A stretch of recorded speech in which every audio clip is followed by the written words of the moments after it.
Tu penses connaître ta colère. Cette vidéo va te prouver que non. Bienvenue sur Al-Muallim An-Nafs, l'enseignant de l'âme. Si ça t'a parlé, like, abonne-toi, partage. C'est ta sadaka du jour. Bismillahirrahmanirrahim. Je veux que tu penses à la dernière fois que tu t'es mis en colère, vraiment en colère. Peut-être contre un membre de ta famille, peut-être au volant, peut-être face à une injustice. Rappelle-toi ce que tu as ressenti dans ton corps, cette chaleur qui monte, cette tension dans la poitrine, cette envie irrépressible de répondre, de frapper, de crier. Et rappelle-toi aussi, si tu es honnête, ce que tu as dit ou fait dans cet état. Des mots que tu as regrettés, des gestes que tu aurais voulu retenir, des relations abîmées en quelques secondes. La colère est peut-être l'émotion la plus puissante que l'être humain ressent. Et dans nos communautés musulmanes, elle est souvent mal comprise, soit complètement réprimée au nom de la foi, soit justifiée au nom de l'honneur ou de la virilité. Or, ni l'une ni l'autre de ces approches n'est islamique, et ni l'une ne fonctionne. Ce que dit la science. Selon l'American Psychological Association, la colère non gérée est l'un des principaux facteurs de risque cardiovasculaire, de ruptures relationnelles et de troubles anxieux. En même temps, la répression totale des émotions est associée à des troubles psychosomatiques et à une augmentation du stress chronique. La science dit ni exploser, ni refouler. Et l'islam, comme on va le voir, dit exactement la même chose, avec une sagesse qui dépasse de loin la psychologie moderne. Un homme demanda au prophète sallallahu alayhi wa sallam « Donne-moi un conseil ». Il répondit « Ne te mets pas en colère ». L'homme répéta sa demande plusieurs fois et à chaque fois il répondit « Ne te mets pas en colère ». Hadith rapporté par Bukhari. Ce hadith est l'un des plus courts et des plus répétés de toute la sunna. Et pourtant, il est aussi l'un des plus mal compris. Ne te mets pas en colère ne signifie pas ne ressens pas la colère. Cela signifie ne laisse pas la colère te contrôler. La nuance est capitale et toute cette vidéo va tourner autour d'elle.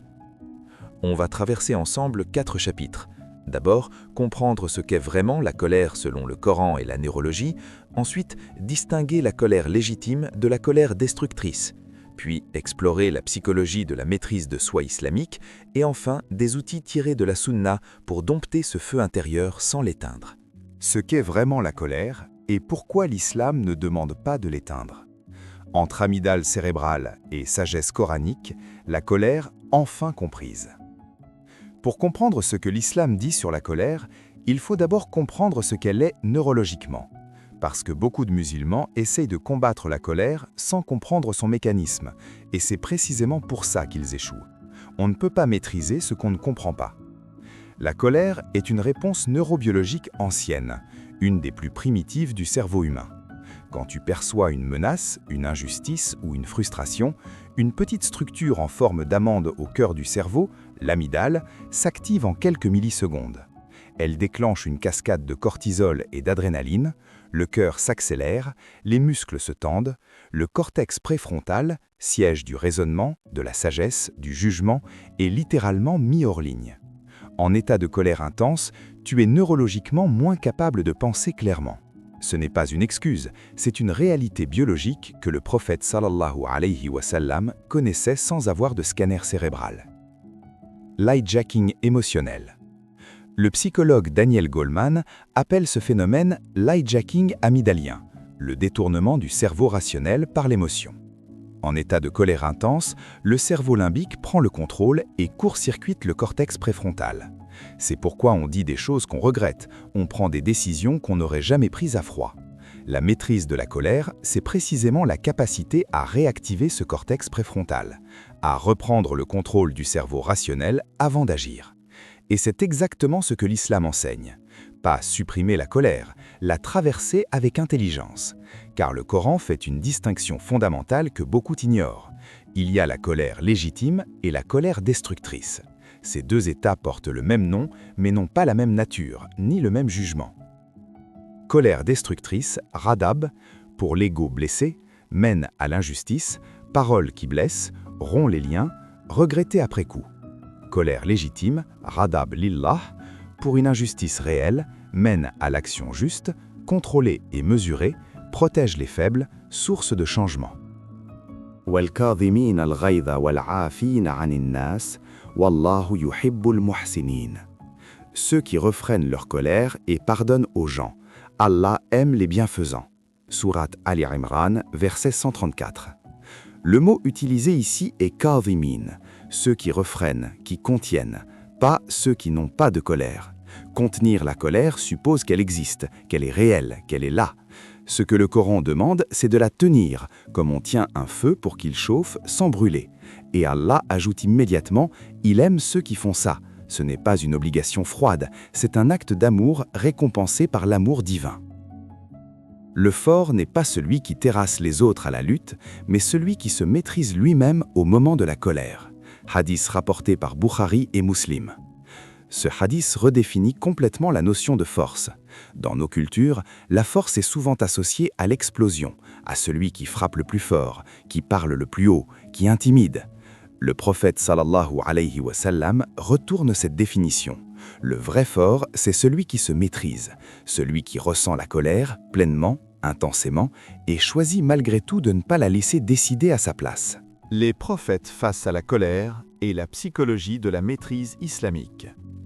Quand Allah nous montre comment les meilleurs d'entre nous ont géré leur feu intérieur, le Coran aurait pu nous présenter des prophètes imperméables à la colère, des êtres parfaits, au-dessus des émotions humaines. Il a choisi de faire le contraire.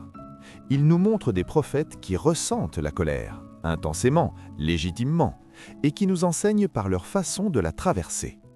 Ce ne sont pas des modèles de froideur, ce sont des modèles de maîtrise. Moussa, la colère de l'injustice. Colère légitime, conséquence assumée. Moussa est le prophète dont la colère est la plus présente dans le Coran. Face aux injustices de Pharaon, face à son peuple qui adorait le veau d'or à son retour, il ressent une colère vive, visible, physique. Il jette les tablettes, il saisit son frère par les cheveux. Le Coran ne censure pas ses réactions, il les montre. Mais il montre aussi Moussa qui se ressaisit, qui revient à Allah, qui assume les conséquences. Sa colère était réelle, et sa maîtrise de soi qui suivait était tout aussi réelle. Et quand Moussa revint vers son peuple, indigné et affligé. Sourate Al-Araf, verset 150. Muhammad, la colère maîtrisée comme modèle absolu. Jamais en colère pour lui-même. Aïcha a dit du prophète qu'il ne s'est jamais mis en colère pour lui-même, jamais pour son ego, jamais pour son honneur personnel. Sa colère n'apparaissait que lorsque les limites d'Allah étaient violées, face à l'injustice, face à l'oppression, face à ce qui blesse les plus faibles. C'est la définition parfaite de la colère légitime, une émotion au service d'une cause juste, jamais au service de l'ego. La régulation émotionnelle, ce que la psychologie confirme, la thérapie dialectique comportementale, DBT, développée par la psychologue Marsha Linehan, identifie 3 stratégies de régulation émotionnelle. Identifier l'émotion sans la juger, créer un espace entre le stimulus et la réponse, et choisir consciemment comment répondre. Ces 3 étapes correspondent exactement aux enseignements prophétiques sur la colère. Reconnaître qu'on est en colère, s'arrêter avant d'agir et choisir la réponse la plus juste. L'islam a codifié cette sagesse 14 siècles avant la psychothérapie moderne. Ce que la psychologie appelle l'espace entre stimulus et réponse est ce que le prophète sallallahu alayhi wa sallam appelait le moment de s'asseoir si l'on est debout, de s'allonger si l'on est assis, de faire ses ablutions si la colère persiste. Ces prescriptions ne sont pas des rituels arbitraires, ce sont des techniques neurologiques précises, chacune conçue pour interrompre la cascade amygdalienne et redonner la parole au cortex préfrontal. Pratique l'indulgence, commande ce qui est convenable et éloigne-toi des ignorants. Sourate Al-Araf, verset 199. Ce verset est une feuille de route complète pour gérer la colère en 3 étapes. Pardonner d'abord, maintenir ce qui est juste ensuite et se retirer de ce qui ne vaut pas la peine. Une sagesse d'une concision remarquable et d'une efficacité que 20 siècles de psychologie n'ont pas réussi à supérer. Dompter le feu, les outils que la Sunna nous a laissés. Des techniques prophétiques précises pour ne plus jamais laisser la colère décider à ta place. On a compris ce qu'est la colère neurologiquement. On a vu la différence entre colère légitime et colère destructrice. On a appris de Moussa et du prophète sallallahu alayhi wa sallam comment la traverser avec sagesse. Maintenant, les outils. Concrets, testés, prophétiques et validés par la science moderne. 1. A'oudhu billahi. Couper la cascade neurologique. Le prophète sallallahu alayhi wa sallam a enseigné que lorsqu'on ressent la colère, on doit dire « A'oudhu billahi minash shaytanir rajim ». Je cherche refuge en Allah contre le diable maudit. Ce n'est pas une formule magique, c'est une interruption neurologique volontaire.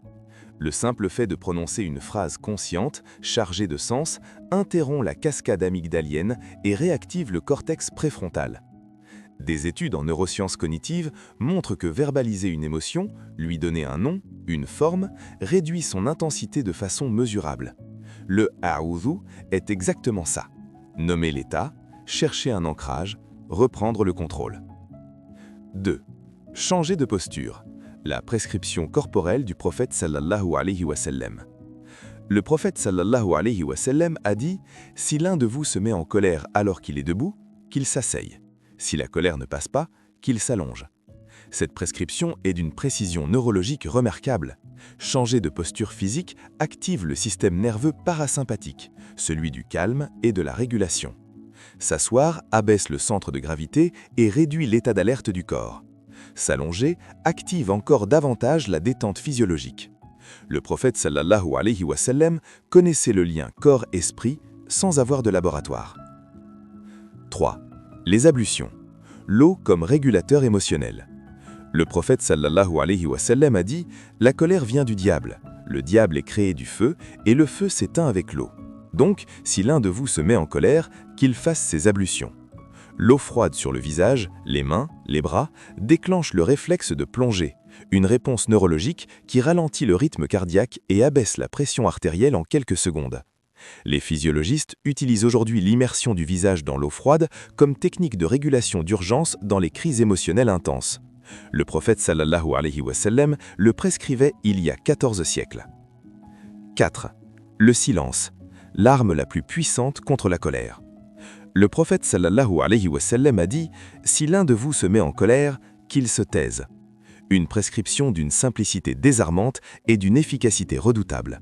La colère cherche à s'exprimer, à sortir, à faire du bruit. La couper par le silence est un acte de maîtrise totale.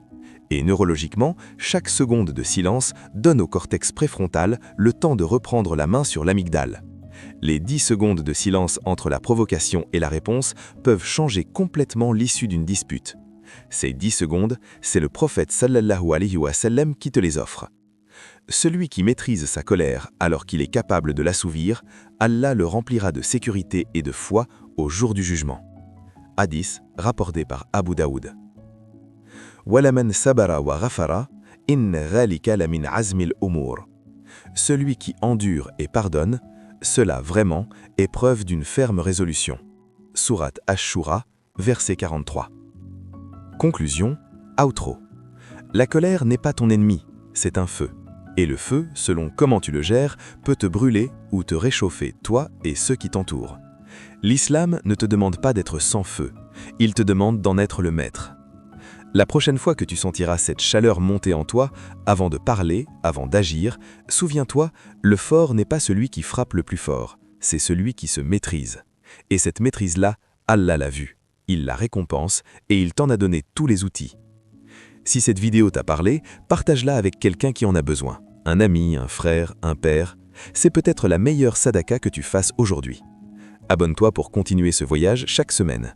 La prochaine fois, on parlera de la jalousie, le hasad et pourquoi c'est l'une des émotions les plus destructrices que le Coran met en garde. Qu'Allah vous donne la maîtrise de vous-même et la paix dans vos foyers. Assalamu alaikum wa rahmatullahi wa barakatuhu.